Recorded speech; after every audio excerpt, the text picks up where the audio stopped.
La diffusion vient de démarrer. Tous les participants sont en mode écoute seul.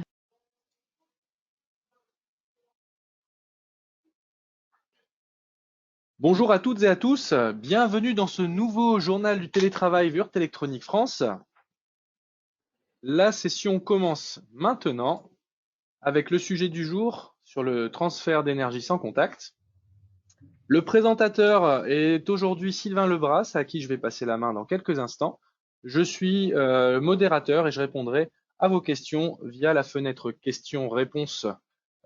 Comme d'habitude, la durée de la session est d'environ 30 minutes. On se laisse une flexibilité de 15 minutes également pour répondre à vos questions-réponses à voix haute en fin de session, à vos questions tout court, et on formulera les réponses. Vous avez une fenêtre sur l'interface, il y a un petit onglet questions. Également, si vous utilisez une tablette en haut à gauche sur le point d'interrogation. Donc, à la fin de la session, si on n'a pas répondu à tout, vous pouvez également revenir vers nous via l'adresse mail affichée ici.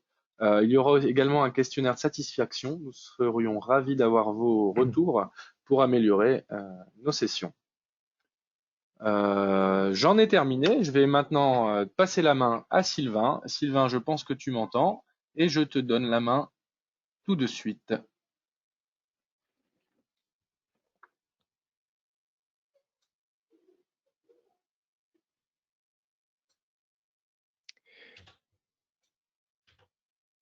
Bonjour, Germain, tu m'entends? Tout le monde Je t'entends m'entend? très bien, tout va bien. À tout à l'heure, Sylvain. Bonne présentation. Donc bonjour, Sylvain Lebras, ingénieur d'application Wurt Électronique. Aujourd'hui, on va parler de transfert d'énergie sans contact. Alors, vous connaissez déjà peut-être le transfert d'énergie sans contact. Il faut savoir que dans les dernières années, il y a eu énormément de changements, qui soient techniques et aussi sur l'usage de la charge sans contact et également les normes et les standards qui vont avec. On va essayer de casser quelques idées reçues qui font que certaines personnes qui ont essayé d'utiliser la charge sans contact dans les précédentes années se sont retrouvées avec un résultat qui n'était pas forcément à la hauteur des espérances et qui sont malheureusement des fois revenus sur des systèmes avec tout simplement un contact. Donc, on va répondre aussi à toutes les questions que vous avez pu vous poser si vous vous êtes attelé à ce type de projet, ou même aux questions que vous n'avez pas encore eu l'occasion de vous poser, mais qui vont vous permettre de savoir déjà ce qui est faisable avec la charge sans contact. Donc, réduire la taille des bobines, quelle distance, détecter, négocier, augmenter l'efficacité, tout ça, on va pouvoir commencer à répondre ensemble et vous donner les éléments. Si jamais un jour vous avez une faisabilité, vous avez ne serait-ce qu'une estimation tarifaire à faire sur un système avec de la charge sans contact, qu'on soit sur la transmission ou la réception. Donc là, la vidéo que vous voyez en ce moment, c'est une vidéo qui a été publiée il y a quelques années pour rassurer un petit peu nos clients sur la distance maximale qui peut être atteinte avec de la charge sans contact. On va voir qu'il y a différents types de charge sans contact. Donc déjà, la tendance de marché sur l'intérêt vis-à-vis du Qi.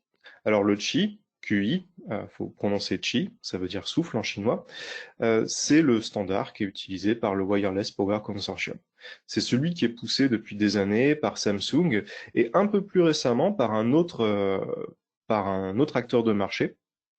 Donc je pense que vous devinez ce qui peut se passer quand une boîte nommée Apple, par exemple, pour ne pas les citer, s'intéresse à la charge sans contact. Voilà. Vous voyez maintenant un peu l'impact de l'arrivée sur le marché de spécifications un peu propriétaires, spécialement pour Apple. Donc, la tendance sur le marché des récepteurs, elle est clairement à l'augmentation. On a une interopérabilité qui est de plus en plus importante, et parfois même sans le savoir, notre téléphone est compatible avec la charge sans contact. Il y a certaines personnes, lors des séminaires, je leur ai proposé de poser le téléphone sur le récepteur, et ils se sont dit, mais j'ai pas la charge sans contact. Et étonnamment, ils se sont aperçus que leur téléphone chargeait. Donc, la tendance, elle est à l'intégration dans quasiment tous les récepteurs mobiles de matériaux, enfin de produits de réception sans contact.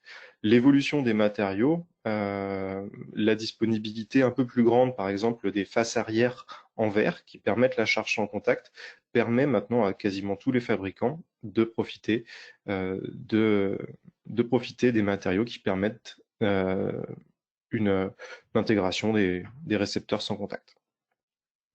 Donc voilà, là vous avez l'exemple d'un iPhone, pour pas le nommer là encore, avec son récepteur sans contact et désormais la possibilité de charger officiellement jusqu'à 7,5 W et officieusement on va peut-être voir que ça va un peu au-delà. Côté transmetteur, la valeur ajoutée d'un chargeur sans fil, elle est quand même assez importante. On va éliminer un certain nombre d'opérations mécaniques, on va éliminer l'usure. Donc on voit aussi que dans le marché du consumer, on a relativement peu de transmetteurs, puisque généralement on en a un ou deux par foyer. Par contre, les transmetteurs, on voit aussi une augmentation dans les milieux du médical et de l'industriel. On va simplifier des développements qui à l'origine étaient plutôt mécaniques, plasturgiques, avec l'insertion de contacts dans un boîtier, avec des opérations de soudure, avec des pointes de touche. Tout ça maintenant va être en environnement industriel pris en charge par de la charge sans contact. Donc là, vous voyez par exemple l'exemple d'une box internet avec un transmetteur de charge sans contact qui est juste sous la surface. Donc pour ceux qui se sont penchés sur la charge sans contact, vous avez peut-être remarqué que souvent, on a l'impression que ça charge très très lentement. On met son téléphone à charger, on le récupère 1 heure plus tard et il a récupéré 20% de batterie. Alors ça, c'est vraiment lié aux toutes premières générations. On était en 2014 avec 5 watts et finalement la charge maximum était aux alentours de 4 watts 3. Donc on n'a pas forcément l'idée de ce que sont les performances actuelles de la charge sans contact. Donc depuis 2017, l'Extended Power Profile, qui est présent dans la spécification de Qi, permet de charger avec des puissances largement supérieures. Et là, on charge aussi vite qu'en branchant son téléphone, par exemple, sur un câble. Donc il faut se sortir un petit peu de la tête le qualificatif selon lequel la charge sans contact pourrait être quelque chose d'assez lent. Donc là, plutôt que de vous le montrer dans une capture d'écran, je vais tout simplement mettre mon téléphone sur le chargeur. Voilà. Donc il y a une identification, comme vous pouvez le voir. Et là, on est en train de charger. Donc la quantité d'énergie qui est transmise est inscrite ici. Donc c'est un kit de développement, bien sûr, hein. Vous n'avez pas ça sur tous les transmetteurs. Mais ici, vous avez un bon overview, une bonne vue de ce qui se passe à l'intérieur d'un transmetteur et également du processus d'identification du téléphone. Donc là, on est déjà en train de dépasser les 5 watts, 5 watts 6, 5 watts 5. Donc là, mon téléphone est chargé, donc je ne peux pas vous montrer, mais vous pouvez me croire, ça monte jusqu'à 9 watts 3 sans problème. Donc pour un iPhone de dernière génération, vous pouvez charger à 9 watts 3. Je reviens à ma présentation.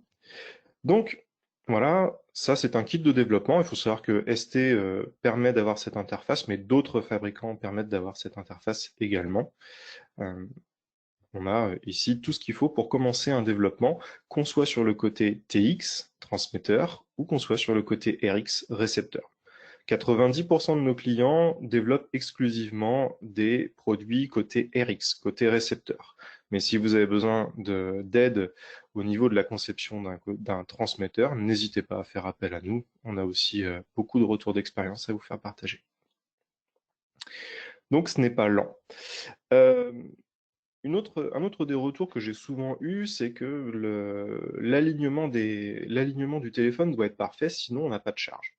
Alors, c'est quelque chose qui a été pris en compte par le Wireless Power Consortium et désormais la forme des inductances et également quelques sécurités logicielles et matérielles font que la zone de charge est un petit peu plus flexible.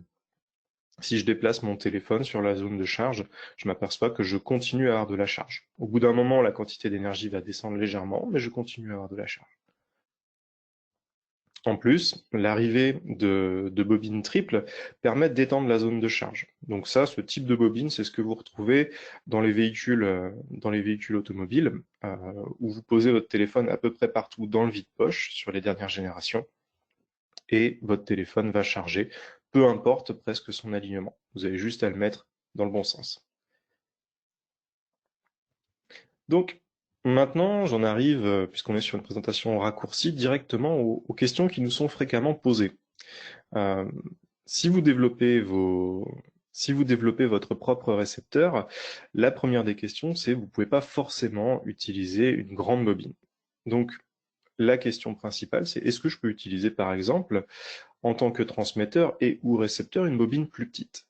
Oui, vous pouvez. Par contre, vous devez faire attention à un certain nombre de choses, notamment la valeur inductive en fonction de la tension d'alimentation, le facteur de qualité qui va, on va le voir un petit peu plus tard, vous permettre d'évaluer les pertes qui pourraient survenir dans un objet étranger, par exemple, et le courant rated pour tout simplement ne pas avoir trop d'élévation de température dans votre produit. Vous imaginez bien que si vous intégrez une bobine de charge sans contact dans un boîtier plastique, vous n'avez pas envie que le côté transmetteur chauffe à 80 degrés si vous avez du plastique. Donc là aussi, pour pouvoir réduire la taille des bobines de transmission, par exemple, on va pouvoir rentrer directement dans les paramètres du transmetteur pour lui indiquer que on a changé quelques petits paramètres au niveau de la bobine de transmission. Donc ça, c'est important pour le transmetteur. Les paramètres de cette bobine vont permettre d'estimer la quantité de puissance, vont également permettre d'estimer la quantité de pertes statiques. Donc, si on va soustraire à la fin la somme des pertes pour détecter des objets éventuels qui pourraient venir troubler la charge et surtout qui pourraient s'élever en température. Vous avez une coque de smartphone avec, par exemple, un petit morceau de métal. Vous avez besoin de vérifier que ce petit morceau de métal ne va pas subir quelques degrés d'élévation de température, quelques dizaines de degrés d'élévation de température. Pour ça, vous avez besoin d'une détection d'objets étrangers. Donc, vous avez besoin de connaître ici un grand nombre de paramètres, notamment au niveau du facteur de qualité. La question qui revient assez souvent, c'est quelle est la taille minimale du récepteur pour un transmetteur Qi standard. Donc le transmetteur Qi standard, la plupart de nos clients ne souhaitent pas développer le transmetteur et développent uniquement le récepteur. L'expérience montre que pour avoir un fonctionnement fiable, on va avoir besoin d'environ 50% du diamètre de l'inductance de réception, de l'inductance de transmission côté récepteur. Si vous faites un travail assez prudent, que vous faites l'intégralité des étapes d'optimisation et que mécaniquement vous arrivez à bien aligner tout, vous allez pouvoir avoir entre 25 et 33% du diamètre. Ça veut dire que vous allez pouvoir descendre en gros à quelque chose qui fait 15-16 mm de diamètre. Vous n'irez pas forcément en dessous. Donc des clients des fois me posent la question, j'aimerais intégrer de la charge sans contact dans un stylo. Ça commence à être compliqué avec un transmetteur standard. Par contre, avec un transmetteur réduit, vu qu'on fonctionne en fraction du diamètre, ça devient possible. Donc, on a quelques mises en application aussi au niveau de la distance.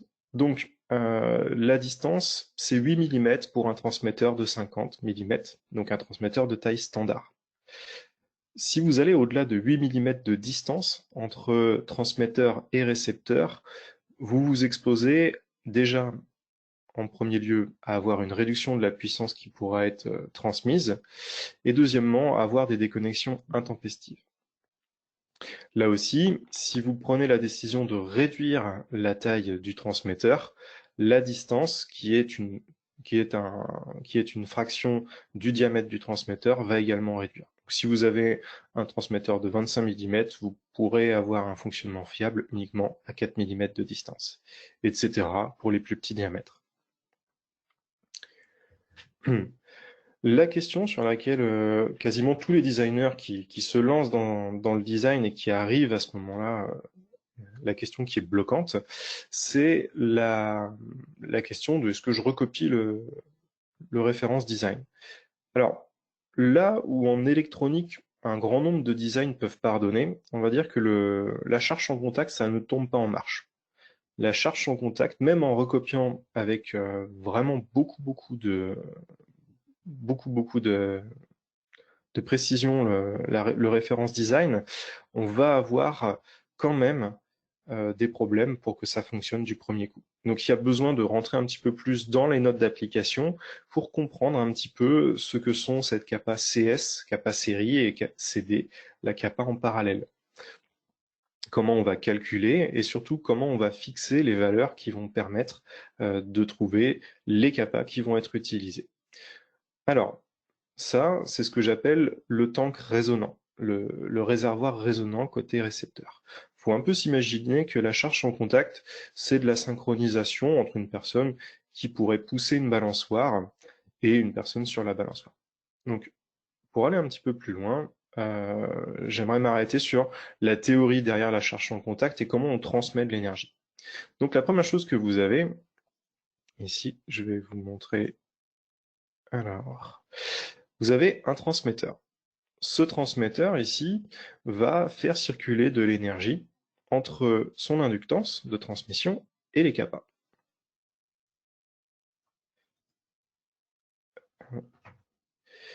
Le côté TX, un circuit magnétique ouvert qui va permettre au côté RX de récupérer une fraction de l'énergie magnétique qui circule dans le produit. Ensuite, une fraction de l'énergie est capturée. Cette fraction, elle est proportionnelle au coefficient de couplage. Donc ce coefficient de couplage, il est étroitement lié à la distance et à la conception du circuit magnétique. Donc on l'a dit tout à l'heure, par exemple, si vous avez une petite inductance de réception, ce coefficient de couplage va avoir tendance à descendre et vous n'allez capturer qu'une plus faible fraction de l'énergie qui circule, qui oscille, on va dire, entre les condensateurs côté TX et l'inductance de transmission côté TX. Donc, la puissance, vous le savez, P égale UI. Malheureusement, beaucoup de gens l'oublient en designant leurs produits. Pour avoir de la puissance, on n'a pas seulement du courant, on a aussi de la tension. Et c'est là que le matching, c'est là que le réservoir résonant dont je vous parlais dans les diapositives précédentes prend tout son intérêt. On a besoin, pour transmettre de la puissance côté RX, de laisser une certaine quantité de tension s'établir dans le récepteur. On va multiplier cette certaine quantité de tension par un courant, qui lui-même est proportionnel au coefficient de couplage, et ça vous donne vraiment la clé pour comprendre comment fonctionne la transmission d'énergie. La question qui est assez souvent posée, c'est la réduction des pertes. On va aller assez rapidement là-dessus, mais il faut garder en tête une chose, c'est que les pertes sont proportionnelles au carré du courant de circulation, au carré du courant qui va circuler entre la bobine de transmission et le récepteur.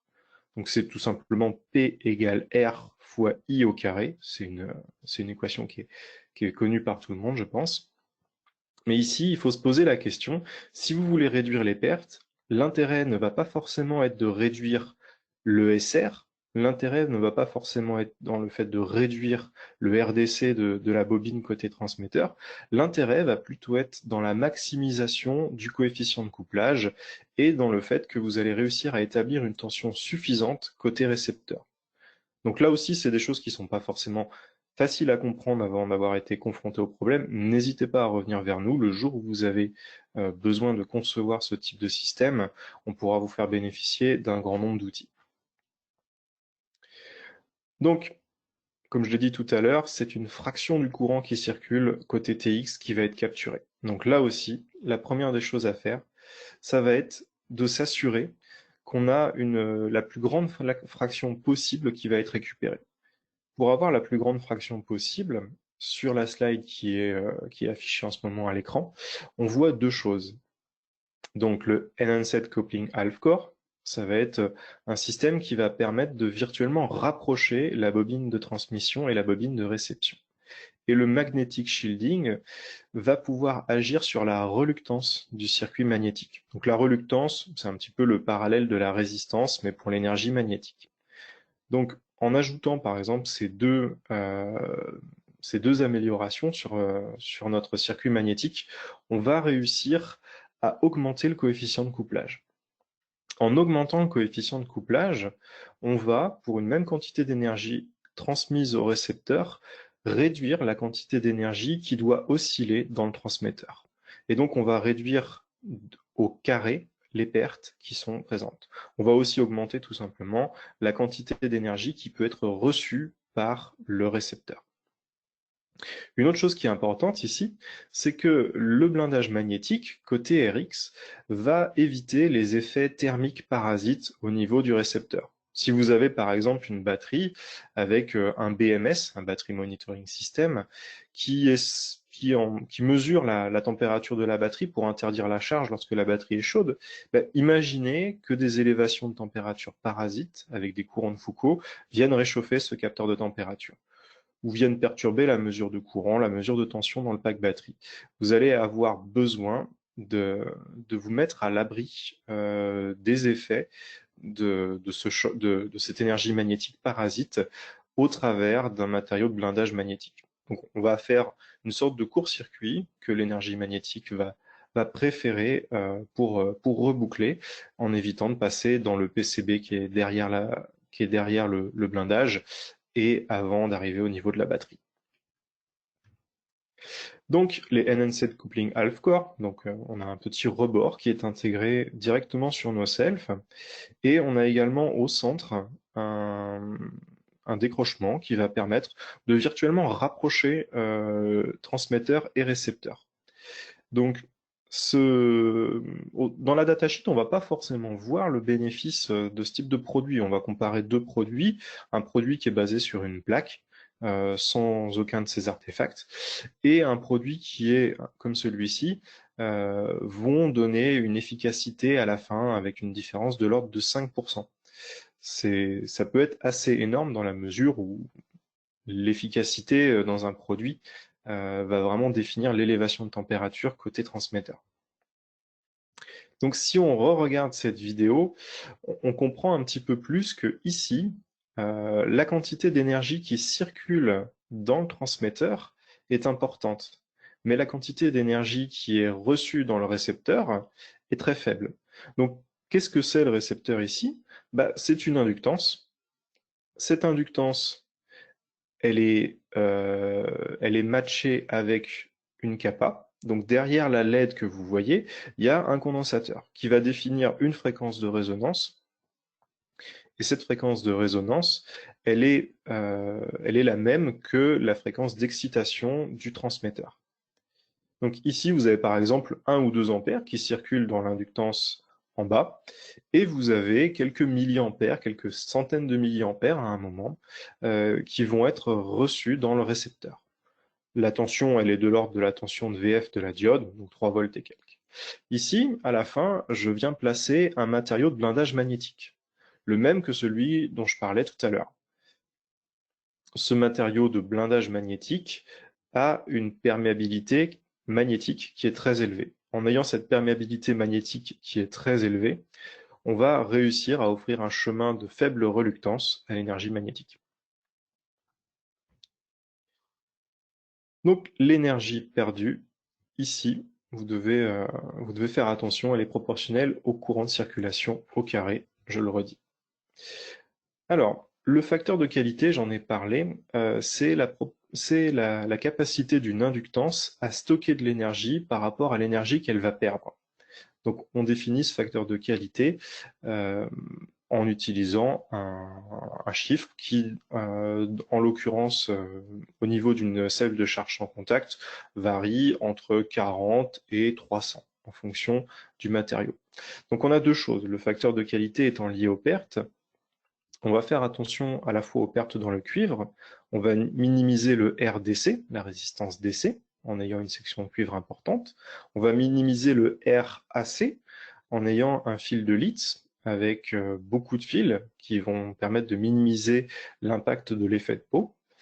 Et on va utiliser un matériau avec une perméabilité complexe, spécialement adaptée aux fréquences qu'on va utiliser. Donc là, vous avez les courbes de perméabilité complexes. En rouge, c'est la propension du matériau à stocker l'énergie.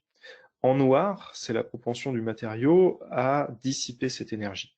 Donc là, la charge en contact fonctionnant en général entre 105 et 170, 175 kHz, on s'aperçoit que les pertes du matériau, la courbe en noir, à ces fréquences sont très très faibles.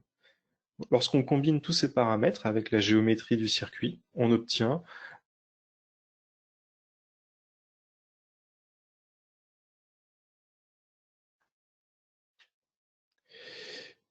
ici, vous avez la possibilité d'utiliser RedExpert pour trouver directement le bon transmetteur et le bon récepteur, mais n'hésitez pas à faire appel à nous pour bénéficier de nos conseils. Donc ici, vous avez un tracé de l'efficacité en fonction du facteur de qualité, Q, et en fonction du coefficient de couplage. Et on s'aperçoit que plus on va aller vers un facteur de qualité élevé, et plus on va aller vers un coefficient de couplage élevé, plus notre efficacité globale de transmission d'énergie va être importante.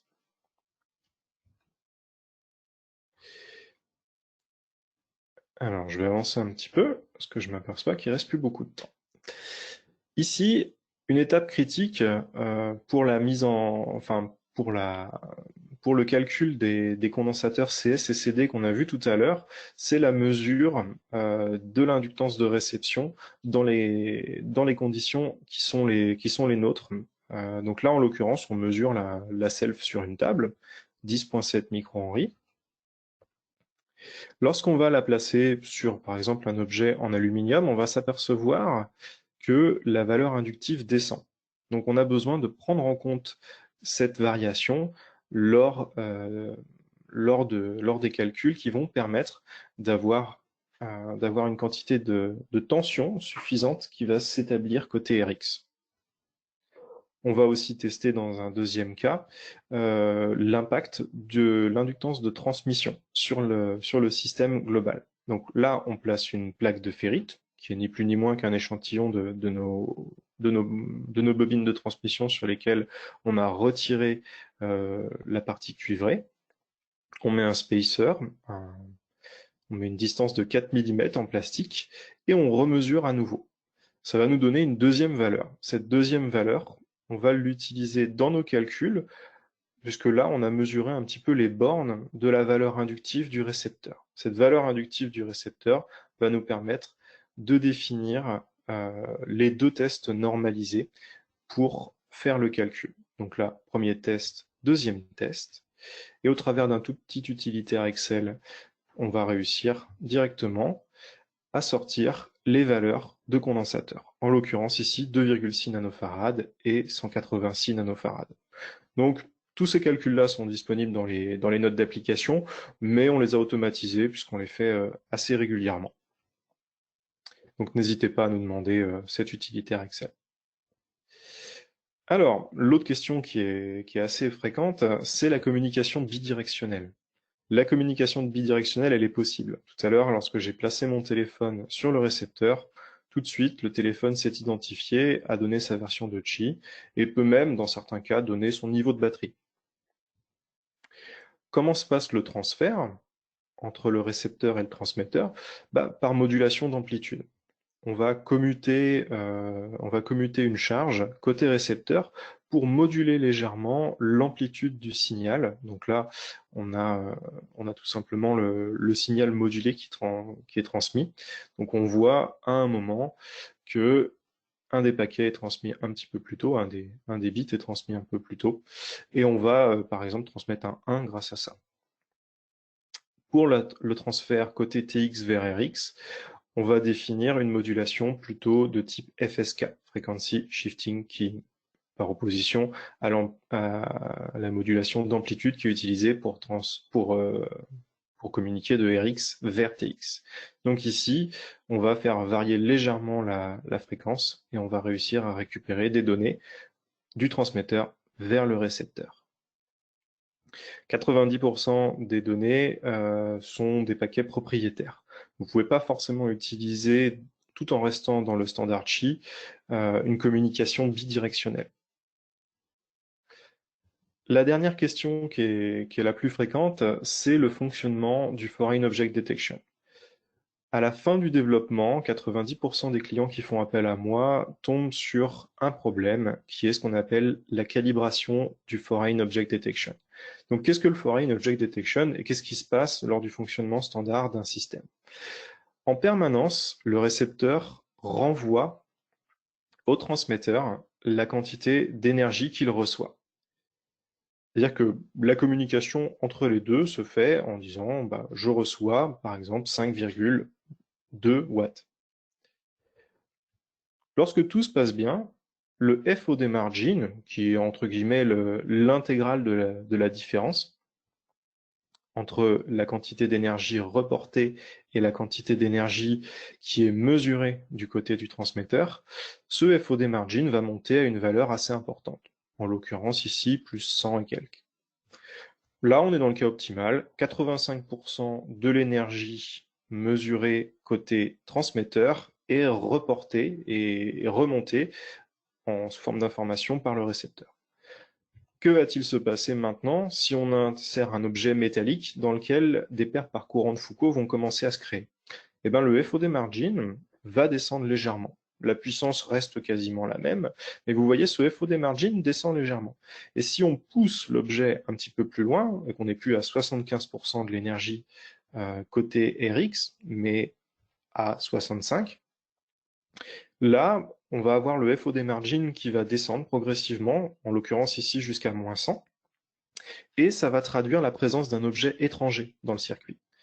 Cet objet étranger peut poser un problème, puisque en s'échauffant avec des courants de Foucault, il va pouvoir devenir chaud, très chaud. On avait pris tout à l'heure l'exemple de la coque de smartphone avec un morceau de métal. On n'a pas envie que ce morceau de métal passe à une soixantaine, à une centaine de degrés. Donc, on va suspendre la charge, et là, vous voyez que RX Reported Power est tombé à 0. On va relancer la charge au bout d'un moment, et si on s'aperçoit qu'il y a toujours cet objet métallique, on va arrêter tout simplement de charger, de transmettre de la puissance pour éviter des élévations de température parasites. L'étape la plus critique lors de la conception d'un récepteur Qi, ça va être ce qu'on appelle le FOD calibration. Donc le FOD calibration, ça fait peur un petit peu quand on dit ce genre de terme-là. C'est ni plus ni moins que d'étalonner le gain et l'offset du wattmètre qui est intégré dans le récepteur Qi. Donc le récepteur Qi a deux résistances la plupart du temps, des fois quelques registres qu'il faut charger au travers d'une liaison I2C. Donc pour faire cette procédure de calibration, j'utilise une charge électronique sur laquelle je vais tirer une quantité de puissance, et je m'assure juste que la quantité de puissance qui est effectivement tirée est correcte. Donc je règle le gain et l'offset du wattmètre côté RX, et l'étape, on va dire, la plus critique de la conception d'un récepteur Qi est derrière moi, dès lors que j'ai réglé ce gain et cet offset-là. Voilà.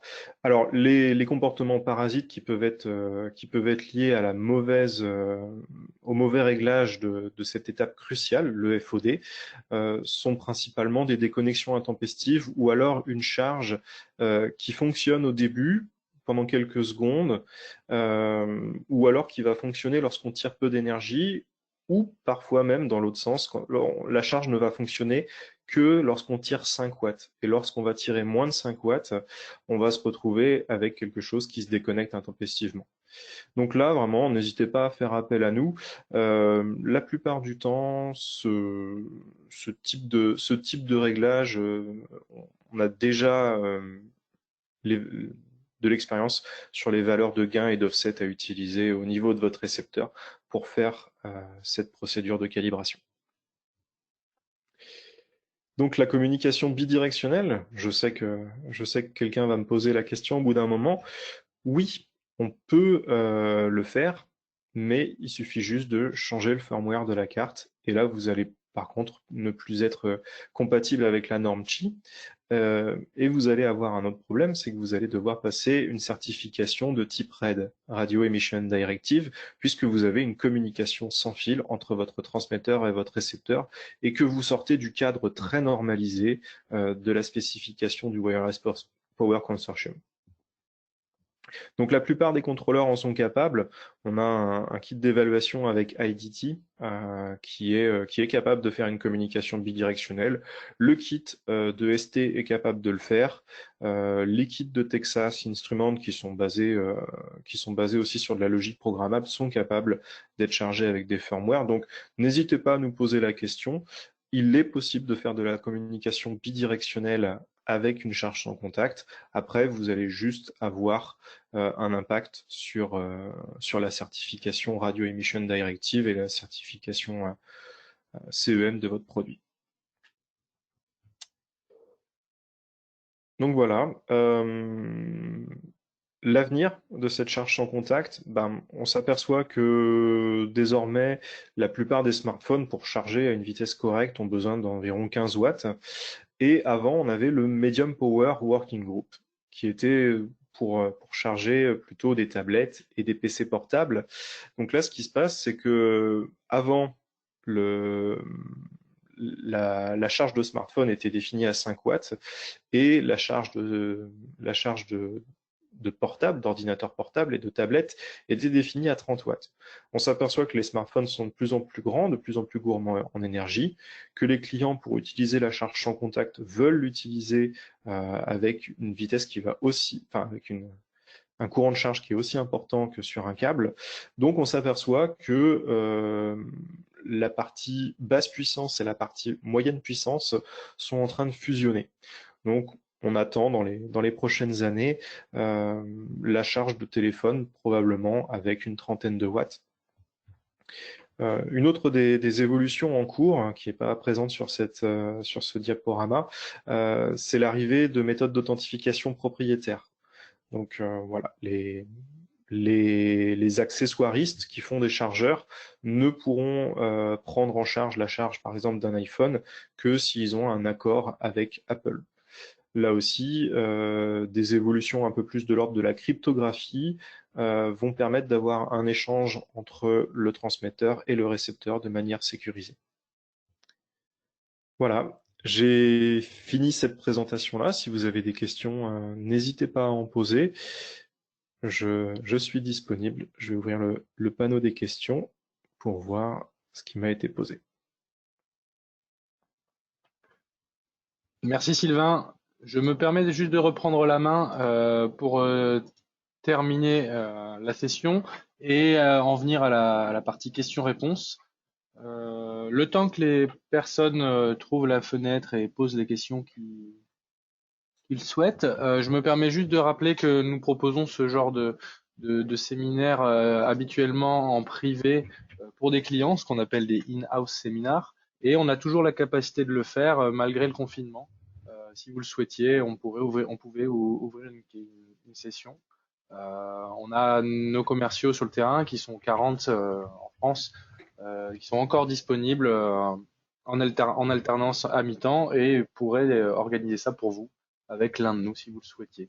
Alors on a, comme vous le savez, les journaux du télétravail qui se déroulent sur les restes, les semaines suivantes, pardon. On a rajouté déjà 2 semaines de session qui sont toujours au lien d'inscription que vous avez reçu.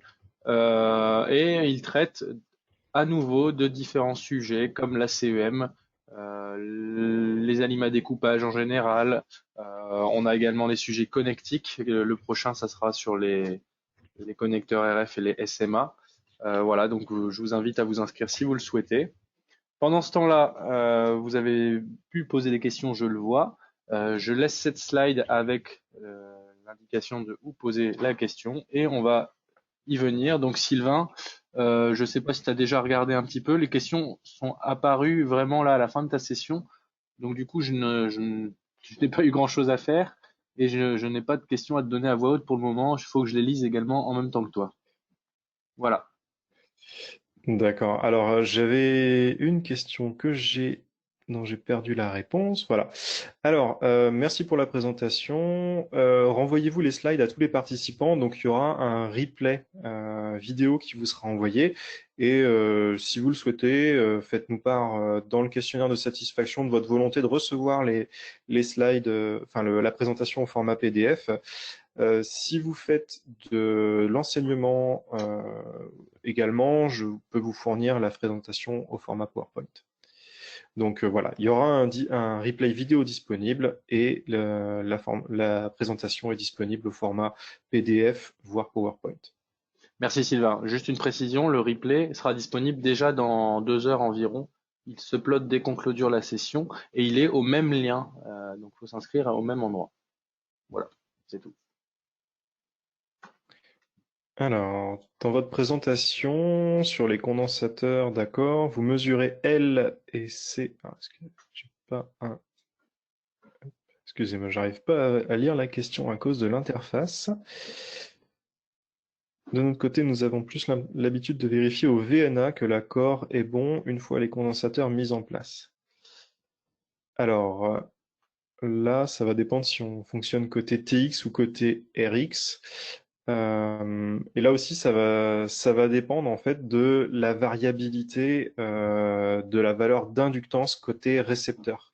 Et ce qu'on a vu dans la présentation, c'est que lorsqu'on s'approche du transmetteur, la valeur d'inductance de l'inductance de réception va évoluer à la hausse. Donc là aussi, plutôt que de vérifier au VNA, j'ai cette approche calculatoire qui fonctionne bien. Voilà. Et mon VNA ne va pas pouvoir descendre à 125 kHz, malheureusement. Donc, Merci Sylvain. monsieur Merci Sylvain. Je me permets de lire la suite parce que j'ai pu prendre le temps de le faire et comme ça je te le fais et tu peux y répondre si tu veux. Comment déterminer les gains offset du récepteur si on ne connaît pas les pertes du système? En précisant P out égale P in moins P perte. Alors, pour déterminer le gain offset du récepteur, si on ne connaît pas les pertes du système, ce qu'on va utiliser, c'est un kit de développement côté transmetteur qui va nous permettre, comme vous l'avez vu tout à l'heure, à la fois d'afficher l'énergie qui est remontée par le récepteur et qui va nous permettre aussi de mesurer l'énergie qui est mesurée par le transmetteur. Si on reprend les slides de tout à l'heure, on voit qu'il y a 2 wattmètres. Un wattmètre côté TX, un wattmètre côté RX. En utilisant le wattmètre, en utilisant une charge pilotée, une charge électronique côté récepteur, on va pouvoir vérifier que le wattmètre du récepteur donne des résultats cohérents. Et du coup, les pertes sont définies par la différence que l'on va avoir entre la valeur qui est vue côté transmetteur et la valeur qui est remontée par le récepteur. Donc c'est par étapes qu'on va procéder. Sur les systèmes un peu plus récents, on va s'apercevoir que il y a des calculs qui sont faits à partir du facteur de qualité.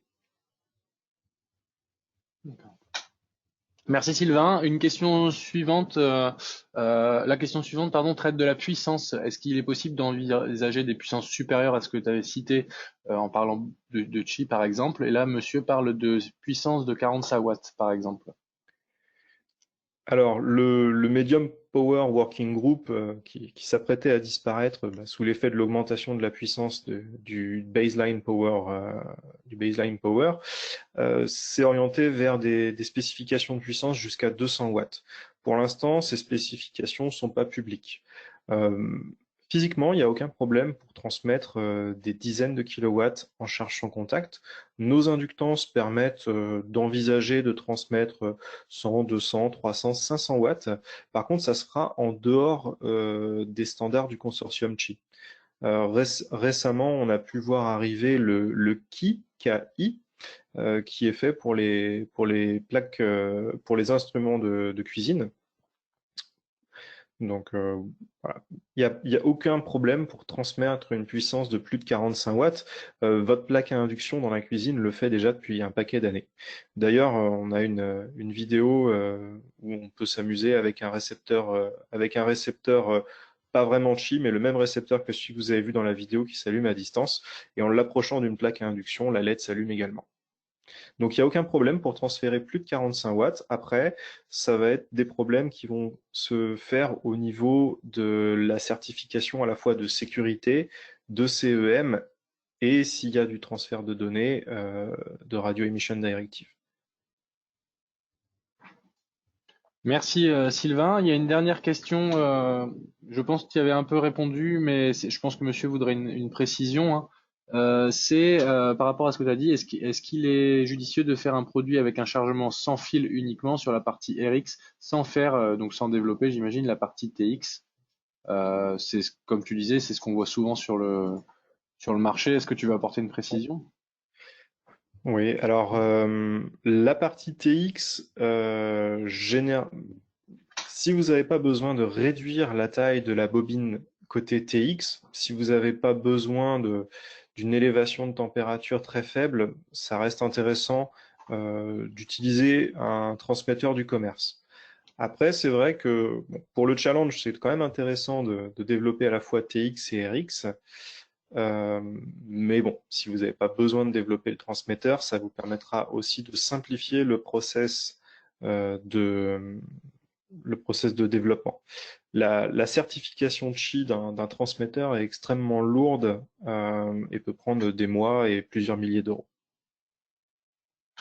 Donc si vous avez l'opportunité d'utiliser un transmetteur du commerce, ça peut être intéressant. Assez rapidement, on va s'apercevoir que quand même ces transmetteurs du commerce sont chèrement vendus et que si vous passez à plusieurs milliers de transmetteurs, ça va devenir rentable de développer votre propre transmetteur. Merci Sylvain. Il n'y a pas de nouvelles questions pour le moment. Donc juste pour conclure, je rappelle en effet que vous pouvez aussi nous poser des questions derrière à l'adresse mail qui est ici, si vous voulez recevoir le PDF par exemple en retour. On parlait de YouTube aussi pour le replay, ce n'est pas apparent pour le moment. Donc pour le moment, je vous suggère si vous voulez voir le replay, de vous inscrire au même lien que vous avez reçu pour la session live. Je vous remercie pour la session. Je laisse l'interface encore quelques secondes pour être sûr de ne pas avoir de nouvelles questions, mais ce n'est pas le cas. Et ben de rien, j'ai des messages qui nous remercient. En tout cas, Sylvain, merci à toi. Je te laisse le mot de la fin, Sylvain, et je vais clôturer la session derrière, puisqu'il n'y a plus de questions. Bonne journée à toutes et à tous. Je t'en prie. Je vais juste traduire ce qu'il y a à l'écran et je vais tout simplement vous dire merci. Et puis à très bientôt pour de nouveaux projets.